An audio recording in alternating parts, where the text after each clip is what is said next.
Hello friends, നമ്മൾ രാവിലെ ചപ്പാത്തിയാണ് ഉണ്ടാക്കിയിട്ടുള്ളത് ബ്രേക്ക്ഫാസ്റ്റ്. അപ്പം നമുക്ക് ഈവനിങ്ങിൽ അതൊരു സ്നാക്കാക്കി മാറ്റിയാലോ?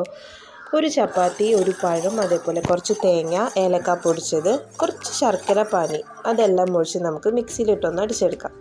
എന്നിട്ട് നമുക്കത് കയ്യിൽ വെച്ചിട്ട് റൗണ്ട് ഷേപ്പിലോ ഓവൽ ഷേപ്പിലോ നമുക്ക് ഇഷ്ടമുള്ള ഷേപ്പിലാക്കി മാറ്റാം. ഇവിടെ റൗണ്ട് ഷേപ്പാണ് ചൂസ് ചെയ്തിട്ടുള്ളത്. ആ പ്ലേറ്റിലൊരു സ്റ്റിക്ക് കണ്ടില്ലേ, അത് അമ്മ ഇവിടെ പപ്പടം കാച്ചുന്നതാണ് കേട്ടോ. അപ്പോൾ അമ്മ കയ്യിൽ വെച്ചിട്ട് റൗണ്ട് ഷേപ്പാക്കി, എന്നിട്ട് ആ സ്റ്റിക്ക് വെച്ചിട്ട് നന്നായിട്ടൊന്ന് പ്രസ് ചെയ്ത് കൊടുക്കുന്നുണ്ട്, ഇങ്ങനെ ലൈനൊക്കെ വരാൻ വേണ്ടിയിട്ട്. ഒരു രസമല്ലേ? കഴിക്കുമ്പോൾ മാത്രമല്ലല്ലോ, കാണാനും വേണ്ടേ ഒരു നല്ല ഭംഗി. ആ ടൈമിൽ നമുക്ക് എണ്ണ ചൂടാവാൻ വയ്ക്കാം. നന്നായി എണ്ണ ചൂടായതിന് ശേഷം നമുക്കതിലേക്ക് ഈ സ്നാക്ക് ഇട്ട് കൊടുക്കാം. എന്നിട്ട് നന്നായി ഫ്രൈ ചെയ്തെടുക്കാം, നല്ല ബ്രൗൺ ഷെയ്ഡ് വരുന്നത് വരെ. അപ്പോൾ നമ്മളുടെ ഐറ്റം റെഡിയായി. ഇത് കാണുന്ന പോലെയല്ല കേട്ടോ, കഴിക്കാനും നല്ല ടേസ്റ്റ് ഉണ്ട്. കാണുന്ന ഭംഗി മാത്രമല്ല. അപ്പോൾ എല്ലാവരും ഒന്ന് ട്രൈ ചെയ്ത് നോക്കുക. സ്കൂളൊക്കെ വിട്ട് വരുന്ന പിള്ളേർക്കൊക്കെ നല്ല ഇഷ്ടമായിരിക്കും ഈവനിങ്ങിൽ.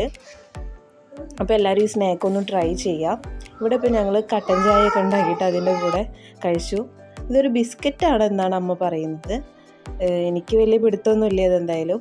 അപ്പോൾ എല്ലാവരും സബ്സ്ക്രൈബ് ചെയ്യുക, സപ്പോർട്ട് ചെയ്യുക. Thanks for watching.